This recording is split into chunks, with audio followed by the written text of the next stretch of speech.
Hoje o número de juízes do trabalho é muito superior ao número de procuradores do trabalho. Vai ficar que nem a Câmara, tem 3.000 funcionários, 1.500 são comissionados. A Justiça do Trabalho é essencial para a regulação, para contribuir nas relações sociais. É um absurdo que aqui tenha se excluído os trabalhadores através da FENAJUF. Uma parcela da população brasileira não tem acesso à saúde bucal. Esse programa é crucial, principalmente para a população mais vulnerável. Agora vem o Júlio Neon. Que cor que é neon? Na hora que você vai estabelecer, que cor que é neon? Neon é o quê? Para de hipocrisia!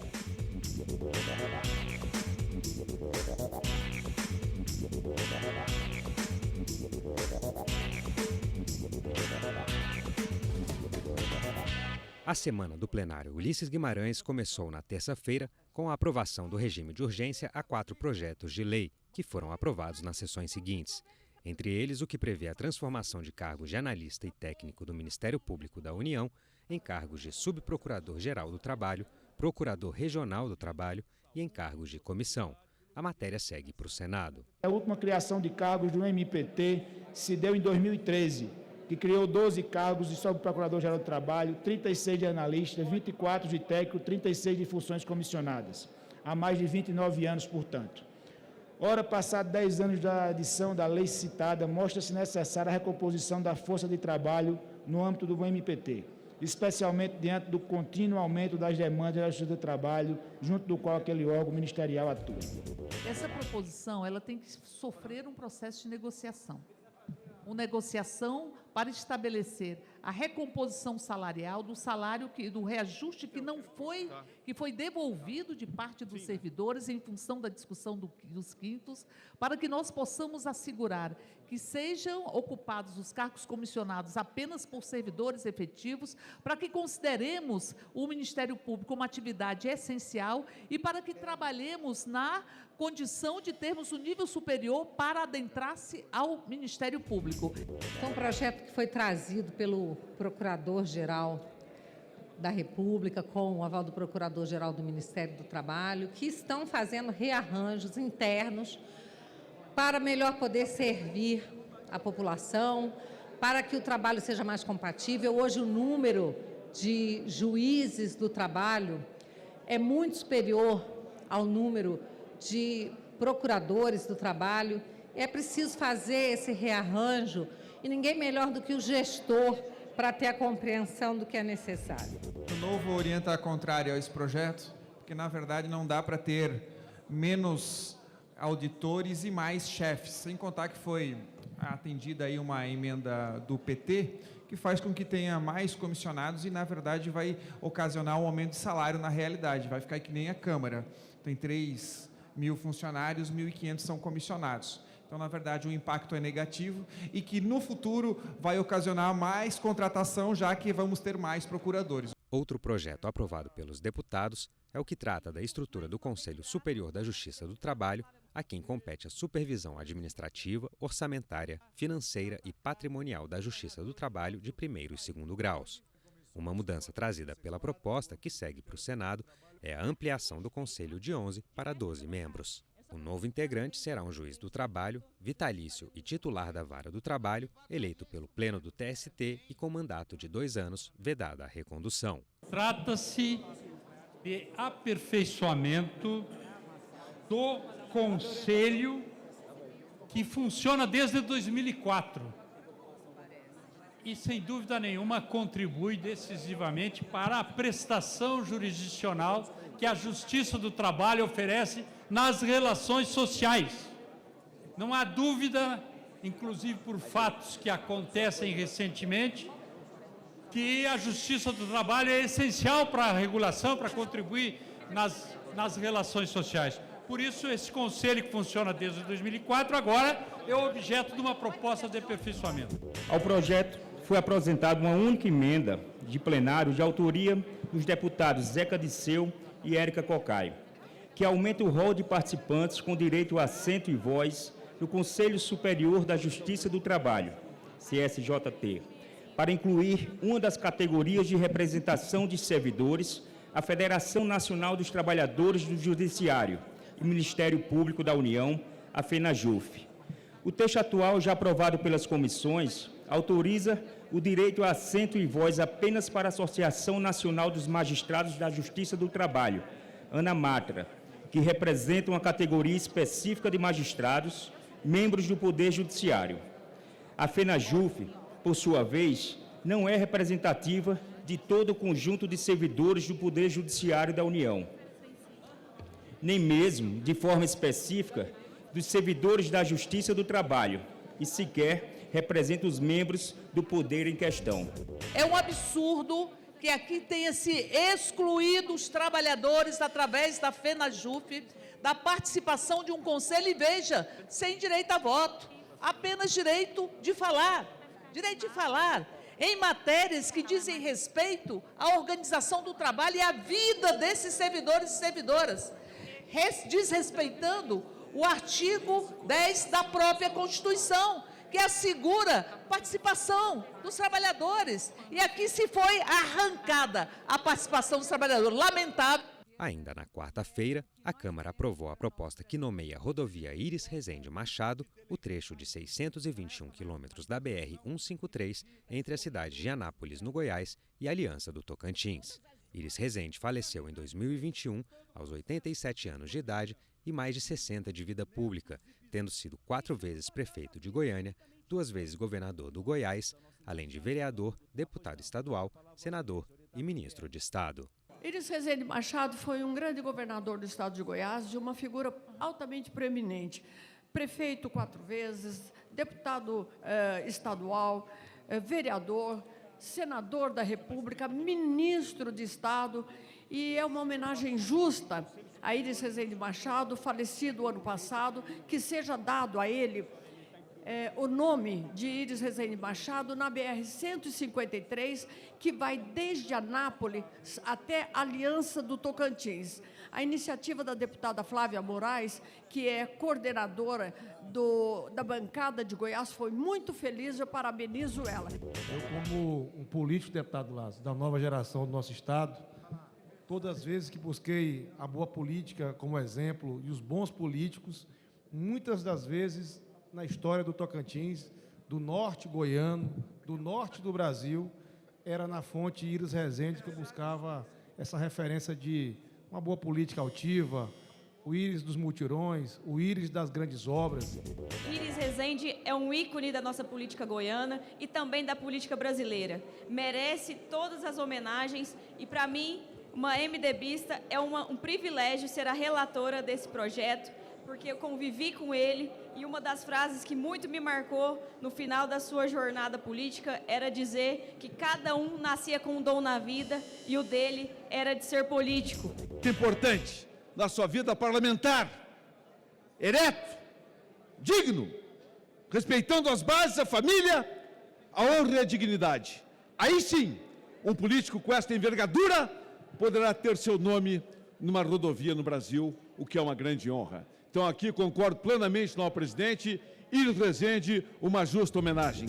Esta homenagem é muito justa e conta com todo o nosso apoio e a nossa gratidão ao senador, governador, ministro da República, Iris Rezende. Iris Rezende é uma liderança não apenas de Goiás, de Goiânia, é uma liderança do Brasil.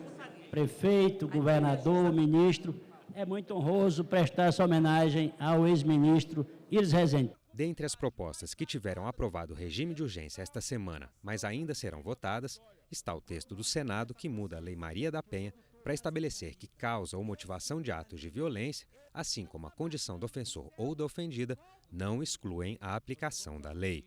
É possível que a matéria entre na pauta da semana que vem, que ainda será definida em reunião de líderes, como informou o presidente da Câmara ao final da sessão. A única justificativa que pode existir para negar uma medida protetiva, e é isso que a matéria tenta esclarecer, é o juiz dizer que não existe mais risco iminente à vida da mulher. E isso tem sido um problema muito grave na execução, na aplicação da Lei Maria da Penha. Porque muitas vezes a vítima de violência denuncia, e ainda estamos em março, e a violência persiste. E se o juiz não atestar a inexistência, esse risco persistirá e, afindo o prazo da medida protetiva, esta vida poderá ser ceifada, como todos os dias nós temos vida de mulheres que estavam sob a guarda de uma medida protetiva ceifada pelo feminicídio. Nós temos identidade com todo esse debate, com as iniciativas e com a regulação que sejam protetivas à mulher, especialmente aquelas mulheres agredidas que são objeto de ato criminoso. É urgente, urgentíssimo, dar mais efetividade à importante Lei Maria da Penha. O Brasil continua sendo um país onde há patriarcalismo, machismo e agressões rápidas, cotidianas às mulheres. No mês da mulher, nós, Câmara dos Deputados do Brasil, darmos efetividade e darmos urgência a medidas protetivas para com as mulheres, como o projeto propõe, é algo de urgência. Não conseguimos entender por que há setores aqui do plenário contra essa urgência. A bancada do PL é uma bancada composta por 99 parlamentares. Nós nos reunimos algumas vezes para tratar deste projeto. Nós reconhecemos que, de fato, houve avanço, nós reconhecemos que várias questões sensíveis foram retiradas, só que os delegados, inclusive, que compõem a nossa bancada, ainda estão desconfortáveis com alguns pontos do texto. O governo tem como prioridade o combate ao feminicídio. Todos nós sabemos que esse governo não vai tolerar e vai fortalecer toda a legislação que puder evitar qualquer espécie de violência contra a mulher, seja de natureza sexual, de natureza física, moral ou psicológica. Isso já foi explicitado pelo presidente Lula, já foi explicitado pelo ministro Flávio Dino, e esse projeto, é importante que a base se atente, vem do Senado, de autoria da ministra Simone Tebet. Essa presidência tentou poupar o plenário ao máximo com pautas polêmicas, tanto é que a gente vem trabalhando com pautas mais ou menos consensuadas, fugindo um pouco do debate mais acirrado, como os projetos que foram votados hoje, do TST e do MPT, para que a gente funcione também com algumas matérias. Nós estávamos com um bloco parlamentar ainda sem ser dissolvido, portanto, com dificuldades de urgências para matérias legislativas. Nós estamos ainda com o imbróglio da tramitação de medidas provisórias, que precisam a mesa do Senado e a mesa da Câmara se sentarem democraticamente, educadamente, civilizadamente, encontrar um ritmo adequado. Há de se encontrar uma maneira racional de se evitar a volta das comissões mistas, porque elas eram antidemocráticas com os plenários da Câmara e do Senado, e nós vamos encontrar uma maneira, nem que seja fazendo uma alteração constitucional para ajustar esse tema. Portanto, dou razão à questão de ordem de Vossa Excelência, peço as escusas, e, a partir da próxima semana, pauta com previsibilidade a partir da reunião de líderes para confirmar as pautas necessárias. Na quinta-feira, foi a vez de o plenário aprovar o projeto que obriga pet shops e clínicas veterinárias a divulgarem o contato de instituições que promovem a adoção de animais abandonados através de cartazes fixados nesses estabelecimentos. A matéria vai ao Senado Federal. Em todo o país existem inúmeros animais domésticos abandonados pelas ruas, além de criadouros especializados que sobrevivem unicamente da venda de animais, abre aspas, de raça nobre, fecha aspas, verdadeiras, fábricas de filhotes em condição nada desejáveis. Defende a adoção de animais com os fins de diminuir o índice de animais abandonados nas ruas, incidência de zoonoses, acidentes de trânsito envolvendo animais e até situações de violência humana contra os animais de rua. Na verdade, isso obriga o empresário a dispendiar recursos próprios para produzir material, para fazer propaganda, agradando algum interesse político, algum candidato, algum deputado, algum senador, algum político de interesse, para colocar identificação nos pet shops. Vai nas prefeituras, Vê quantas prefeituras têm um serviço de identificação, de apoio, de manifestação à adoção dos animais. Quantas prefeituras têm isso? Quantos postos de saúde têm identificação incentivando a cuidar bem dos animais e a cuidar e adotar os animais? Quantos estabelecimentos, a própria Câmara, vê se algum lugar aqui da Câmara Federal tem algum cartaz incentivando a adoção. Os argumentos aqui trazidos são argumentos que não têm qualquer nexo. Aparentemente, o deputado sequer leu o projeto para poder trazer essas críticas. Não tem que se falar de colocar cartazes na Câmara Federal, no Congresso Nacional, porque aqui não é um pet shop. Nós estamos falando de inserir um cartaz num pet shop onde vão pessoas para poder cuidar dos seus animais. Não há que se falar também da confecção de um cartaz muito bem elaborado, pode ser feito com a própria mão, pode ser feito inserir uma foto de um animal incentivando, incitando a adoção. Quantos animais abandonados nas ruas de todo o Brasil? Então, é preciso do governo ter uma responsabilidade para criar uma política pública para castração, para não deixar aumentar o número de animais soltos, abandonados em todas as ruas de todo o Brasil. E a colocação de um cartaz para adoção de um animal, ele escreve lá à mão, temos animais para adoção, é normal, não vejo nada demais, não vai custar nada. A gente está falando de um setor que tem que ter alguma relação, senão a gente vai ter pet shop numa relação somente comercial, a gente vai para um caminho errado no Brasil, que tanto precisa do empresário. Eu acho que não tem sentido nenhum a associação de pets contra um projeto que, óbvio, gera uma burocracia, mas uma burocracia que vai salvar vidas, uma burocracia que vai ajudar o poder público e uma burocracia que vai prestigiar o próprio setor do pet. Fechando os trabalhos, os deputados aprovaram o projeto que institui junho como mês de conscientização da saúde bucal e que agora segue para análise dos senadores. Várias doenças sistêmicas e que comprometem órgãos diversos podem ser causadas por uma inadequada higiene oral. Há inúmeros exemplos que podem ser potencialmente graves, a partir de focos bacterianos na cavidade oral, em endocardite bacteriana, pode deixar sequelas cardíacas ou até fatais, e um abscesso pulmonar pode pôr em risco a vida de uma pessoa nova em plena idade produtiva, por mais que não tenha qualquer outra enfermidade. Ao mesmo tempo, reitero aqui o nosso voto favorável ao projeto. Como eu disse, qualquer conscientização de saúde é importante, também na odontologia, mas eu gostaria de ressaltar também, ao mesmo tempo que votamos favorável, ao mesmo tempo que falamos de conscientização da área da saúde bucal, é importante pensar que o projeto do Brasil Sorridente, lançado sim pelo governo Lula há 12, 13, 14 anos, precisa passar por uma reavaliação. Nós tivemos uma queda muito grande do número de atendimentos. Esse programa é crucial, principalmente para a população mais vulnerável. São as especialidades odontológicas que atendem a população mais vulnerável. A necessidade da endodontia, do tratamento de canal, da implantodontia, a necessidade da periodontia, que tem um número muito reduzido de profissionais que tratam desse assunto. Esse projeto, ele tem um objetivo educativo de você criar um mês, e é fundamental. Uma temática que uma parcela da população brasileira não tem acesso à saúde bucal.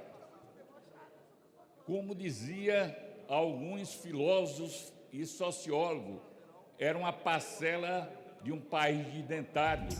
Sabe do que julho já tem cor? Julho tem cor, julho amarelo, mês contra as hepatites virais. Julho lilás, diabetes. Julho verde, sobre a consciência de tumores na cabeça e pescoço. Julho laranja, campanha que previne e trata sobre as ações de ortodontia. Já não tem mais nem cor. Cada mês já está com todas as cores do arco-íris no mês. E agora vem o julho neon. Que cor que é neon?